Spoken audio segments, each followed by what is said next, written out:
When the TV series Prime Suspect came along for me,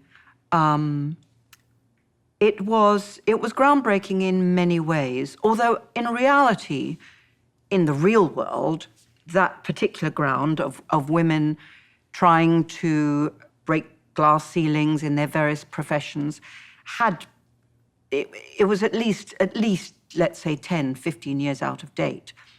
In an interesting way, that was why the series gained such attention, because I think women of all professions heaved a sigh of relief because finally their struggle was there on the screen.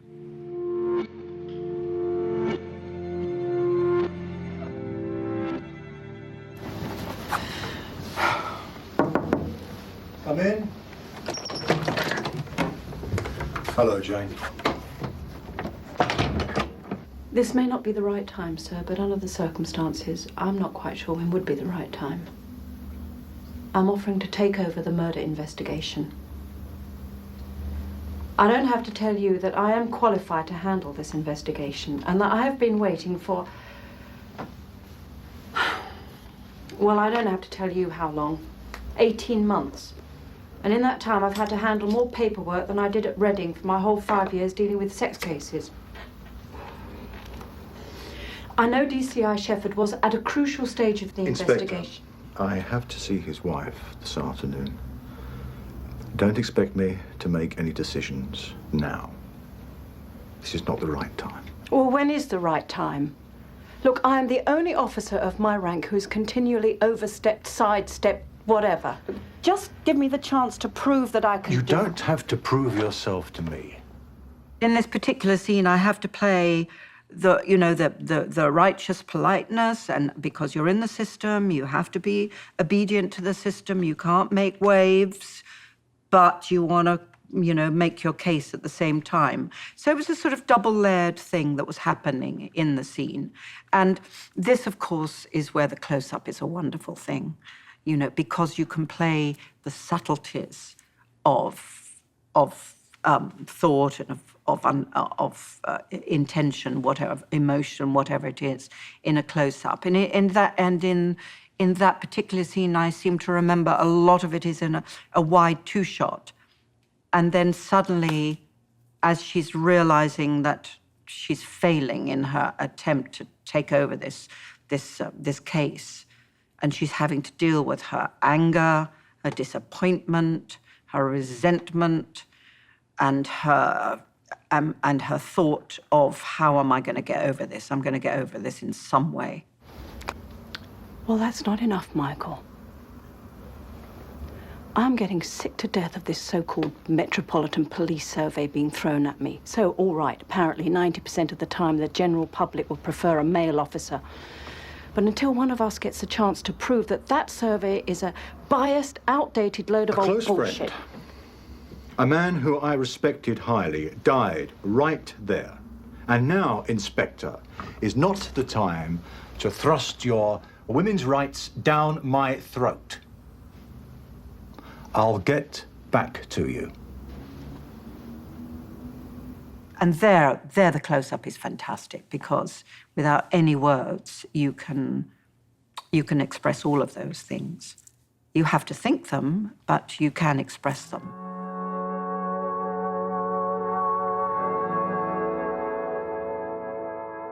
When I was doing Prime Suspect, a wonderful actor was playing a very strong role, and he was fantastic in the role. Tom Bell. He's sadly died, but he was a very well-known actor in Britain at the time. And I go on the set to play my first scene with him, and I have my line, whatever my line is, and he says, and I go, has he stopped speaking? Is it time for me to speak? And I say my next line, and then Tom goes, and I can't hear him at all. And cut, and the sound person says, Tom, darling, sweetheart, can you just, lift it up a bit, just be a little louder, because it's very difficult to hear what you're saying. And Tom goes, oh, yeah, okay, yeah. And there's, okay, action. And I say my line, Tom goes, he goes, even quieter. Of course, the direct result of that is when you see it on the screen, you can absolutely hear what Tom is saying quite clearly. But I'm kind of talking like this because I'm talking at a normal level, but Tom is talking so quietly. The sound guy had to kind of, bump up the sound. So anyway, that was a lesson to me because I didn't know about that kind of stuff. Not that Tom, I'm not saying Tom was doing it deliberately against me, not at all. But that was just the way he did it, and I didn't realize at that point really how very quietly you can speak on screen because the microphone will actually pick it up.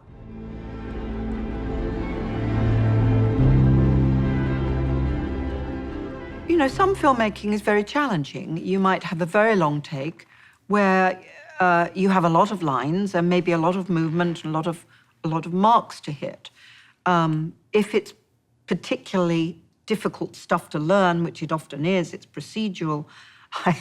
I just have my lines written. Luckily, if you're working in a police station, there's lots of paperwork everywhere.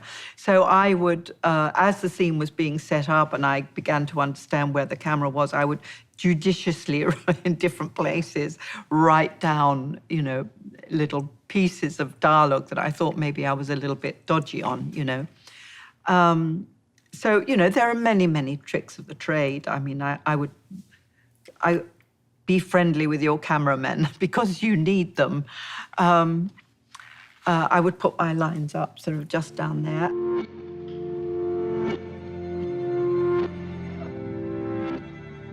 Prime Suspect 1 was directed by a wonderful director called Chris Manall, who, with his cinematographer, created a very specific look for the piece.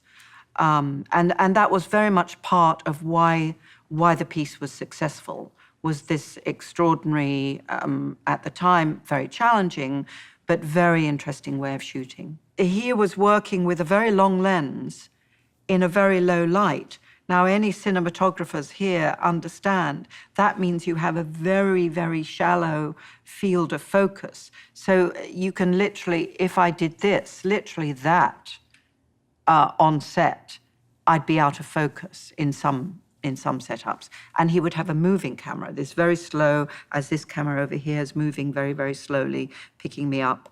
But on a very long lens with a very slow moving camera within very low light, with me moving. So I had to hit marks so accurately, hit marks literally on one and lean on one foot and not sway backwards or forwards or in any way whatsoever, but maintain naturalism and the performance and the emotion and all of that.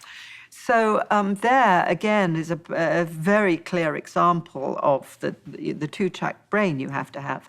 I had never shot anything with those sorts of intense technical requirements. But, of course, the result was a wonderful visual because it was very grainy. It was you always felt like you were, sneaking a look at someone. You always felt the camera was voyeuristic, was sneaking up on you, and it gave it very, very atmospheric feeling. So it was worth it. And that's the other thing to remember, is when you're working with directors who have these kinds of, or cinematographers, usually it's the director and cinematographer working together on the look, and they have created a very specific kind of way of shooting. Work with that. Don't resist it. Don't go, oh, I can't do this. Work with it. You always can do it. Don't resist it. Learn. Use it as a learning experience. Go look down I'm forever begging the cameraman, can I just have a look down the lens? Can I just see? Now you can go and look at the monitor, but to me, the monitor doesn't tell the story. It's only really by looking down the lens you can really see what the story is, if you like, visually. And so I very often ask if I can look down the lens, just to have a sense of what the cinematographer is creating.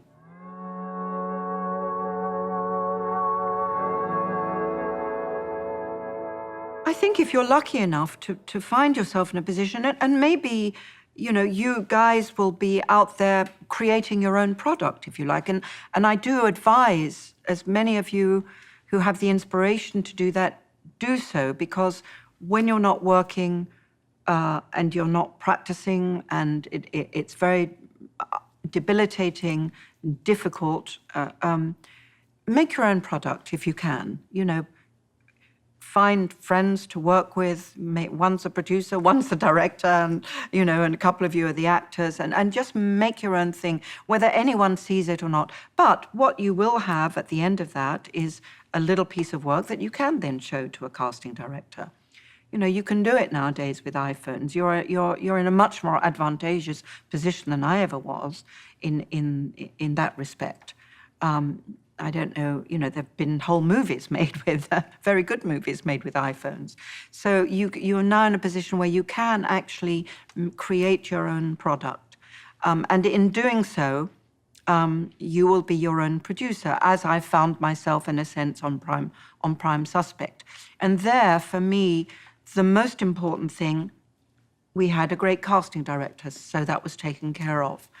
The most important thing for me was two things, actually: the writer and the cinematographer. I knew that we would get good directors. So, and we did. We had wonderful directors who, again, went on to become movie directors. But the writer was the very important element. And I never wanted Prime Suspect to become kind of a cookie-cutter version of what went before. I wanted each one to be its own thing. And in order to achieve that, I said to each of the writers, make this your own. You can take this character anywhere you like. I want this to be your piece of work. Don't forget all the ones that went before. Just, they don't exist anymore. This is yours. You take this, you tell the story you want to tell. And for me, that was very important. It gave the writers liberty to invent, to make it personal to them. So that was my decision as a producer.